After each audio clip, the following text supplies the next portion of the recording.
बिस्मिल्लाहिर्रहमानिर्रहीम। अल्लाहुम्मा मालिकल मुल्क तुअतिल मुल्क मन तशा व तंज़िउल मुल्क मिम्मन तशा व तुइज़्ज़ु मन तशा व तुज़िल्लु मन तशा बियदिकल खैर इन्नका अला कुल्लि शैइन कदीर। सदक़ल्लाहु मौलानल अज़ीम व सदक़ रसूलुहुन नबीयुल करीम। डियर फेलोज़, आज हम पाकिस्तान पीनल कोड 1860 का जो एक अहम टॉपिक डिस्कस करने जा रहे हैं वो है difference between section 182 and section 211। D fellows, पहले हम सेक्शन 182 के एसेंशियल इंग्रेडिएंट्स को देखते हैं और उसके बाद हम सेक्शन 211 के एसेंशियल इंग्रेडिएंट्स को देखेंगे और फिर इनको जक्स्टा पोजीशन में रखेंगे और इनके दरमियान जो डिफरेंसेस हैं उनको डिस्कस करेंगे। डी फेलोज, अगर सबसे पहले सेक्शन 182 की बात करें तो सेक्शन 182 का पहला एसेंशियल इंग्रेडिएंट ये है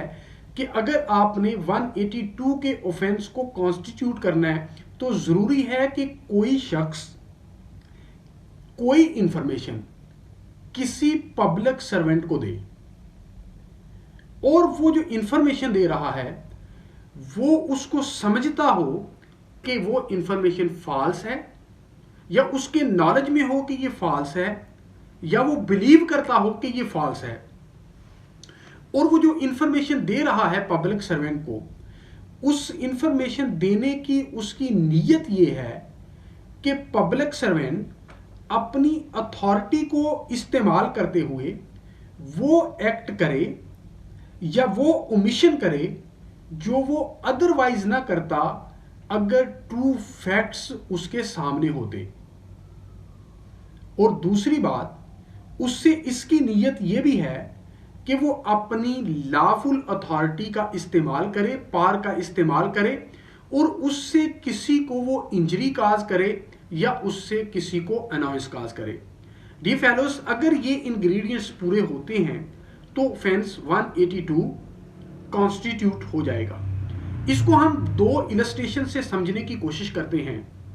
पहली इलस्ट्रेशन इस पीपीसी के अंदर ही दी गई है कि अगर एक शख्स पुलिस वाले को ये इंफॉर्मेशन देता है कि फलां शख्स के घर के अंदर कंट्राबैंड साल्ट मौजूद है, जो कि रखना एक ऑफेंस है, पुलिस वाले उसके घर की सर्च करते हैं तो पता चलता है कि ये जो इंफॉर्मेशन देने वाला इंफॉर्मेंट है उसने गलत इंफॉर्मेशन दी थी। पब्लिक सर्वेंट यानी पुलिस खुद भी पब्लिक सर्वेंट है, पुलिस को दी थी और इसके इल्म में था कि ये जो इंफॉर्मेशन है वो गलत है, उसके घर में कंट्राबैंड साल्ट मौजूद नहीं है, लेकिन उसकी नीयत ये थी कि पुलिस वाले जब उसके घर की प्रेमिसेस को सर्च करेंगे तो उसको अनॉयंस काज होगी, उसको इंजरी काज होगी। अगर ये सारे इंग्रेडिएंट्स मौजूद होते हैं तो सेक्शन 182 की कमीशन हो जाएगी। दूसरी सूरत यह है कि एक औरत एक मर्द पर यह एलिगेशन लगाती है कि इसने मेरे साथ रेप कमिट किया है, उस इंफॉर्मेशन की बुनियाद पर एफआईआर लॉन्च हो जाती है। बाद में इन्वेस्टिगेशन में पता चलता है कि ये इंफॉर्मेशन जो इसने दी थी ये गलत थी और ये इसके इल्म में था कि ये गलत थी और इससे इसका मकसद अनॉयंस और इंजरी काज करना था और वो इन्वेस्टिगेशन में गलत साबित हो जाती है, तो फिर भी सेक्शन 182 कमिट हो गया और इस ऑफेंस की जो कमीशन हुई है ये चूंकि शेड्यूल 2 सीआरपीसी ने कहा कि ये नॉन कॉग्निजेबल है, तो पब्लिक सर्वेंट इसकी कंप्लेंट बनाकर magistrate of the first class के सामने फाइल कर सकता है। डी फेलोज, अब अगर हम सेक्शन 211 में देखें तो उसके इंग्रेडिएंट्स जो हैं वो 182 से डिफरेंट हैं। सेक्शन 211 ये कहता है कि अगर एक शख्स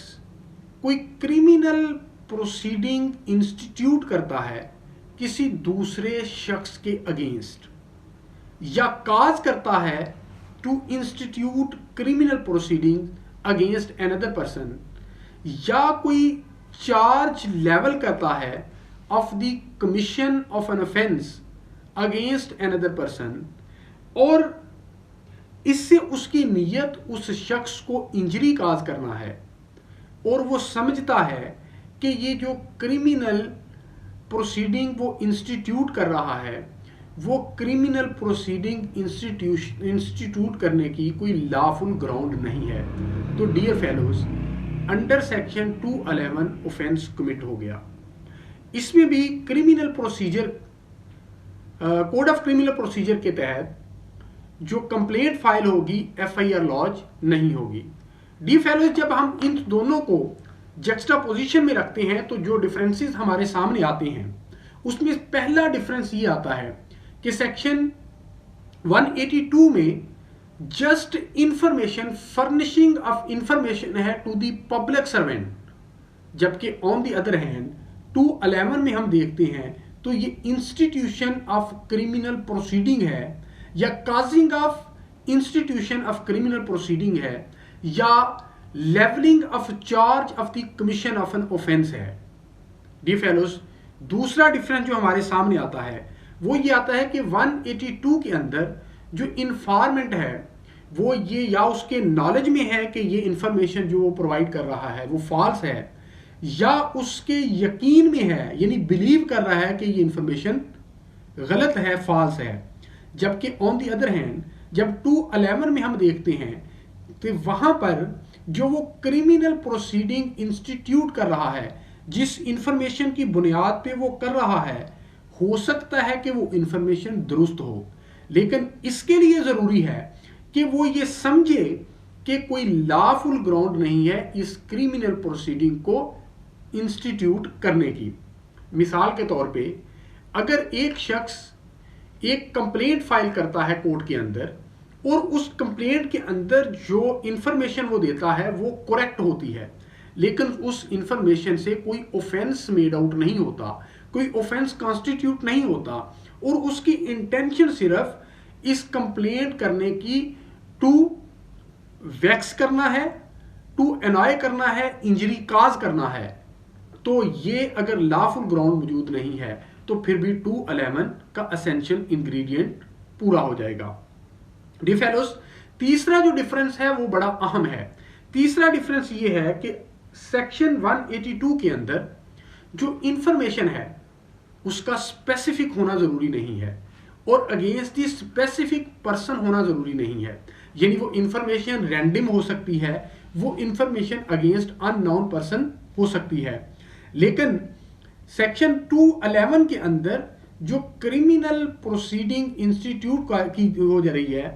की जा रही है उसका असर्टेन होना जरूरी है, उसका डेफिनेट होना जरूरी है और अगेंस्ट द नॉन और स्पेसिफाइड पर्सन होना जरूरी है। डियर फॉलोअर्स, इसके हवाले से हमारे पास एक जजमेंट भी है जिसके अंदर ये कहा गया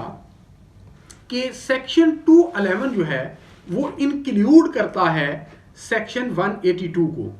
ये जजमेंट बड़ी इंटरेस्टिंग है। ये क्यों कहा गया कि 211 इंक्लूड करता है सेक्शन 182 को? इसलिए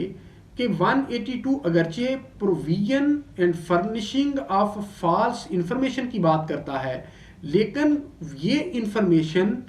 ऐसी इंफॉर्मेशन भी हो सकती है कि जिसका पर्पस क्रिमिनल प्रोसीडिंग को की इंस्टीट्यूशन काज करना हो सकता है। मिसाल के तौर पर अगर एक एफआईआर लॉन्च होती है तो उस एफआईआर लॉन्च का जो एफआईआर उसकी इन्वेस्टिगेशन के बाद उसका चालान जो सबमिट होना है और उसकी बुनियाद पे क्रिमिनल प्रोसीडिंग जो है वो इंस्टीट्यूट हो जानी है, तो ये बंदा बुनियादी तौर पे काज कर रहा है इंस्टीट्यूशन ऑफ क्रिमिनल प्रोसीडिंग। तो to the extent of institution of criminal proceeding या levelling of charge of commission of an offence, इस हद तक अगर इंफॉर्मेशन है तो 211 के जुमरे में ये बात आएगी। तो इस हवाले से ये कहा गया कि 211 सेक्शन जो है वो इंक्लूड करता है सेक्शन 182 को। ये जो जजमेंट है ये रिपोर्ट हुई है AIR 1952 राजस्थान पेज 142। इसके अंदर कहा गया the offence under section 211 includes an offence under section 182 and action can be taken under either of the sections, but in cases of more serious nature, it is desirable to proceed under section 211. Dear fellows, इसी तरह एक और judgement के अंदर AIR 1930 oath page 414, इसके अंदर ये कहा गया कि अगर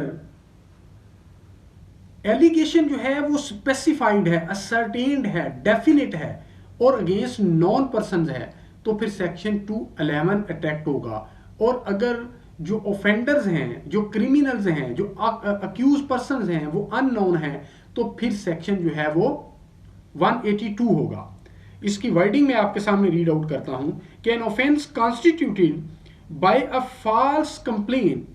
against unknown person is not one under section 211 but is one under section 182. Dear fellows, ये थे डिफरेंसेस बिटवीन सेक्शन 182 और सेक्शन 211 जो मैंने आपके सामने रखे। मैं उम्मीद करता हूं कि वंस फॉर ऑल आपकी इन दोनों सेक्शंस के मुतल्लिक कंप्रीहेंशन डेवलप हो चुकी होगी। अगर आज की वीडियो आपको पसंद आई हो तो बाबुल इल्म लॉ अकेडमी यूट्यूब चैनल को सब्सक्राइब जरूर कीजिएगा और हमारी इस वीडियो को लाइक ज़रूर कीजिएगा। अल्लाह ताला आपका हामी नासर हो। बहुत शुक्रिया।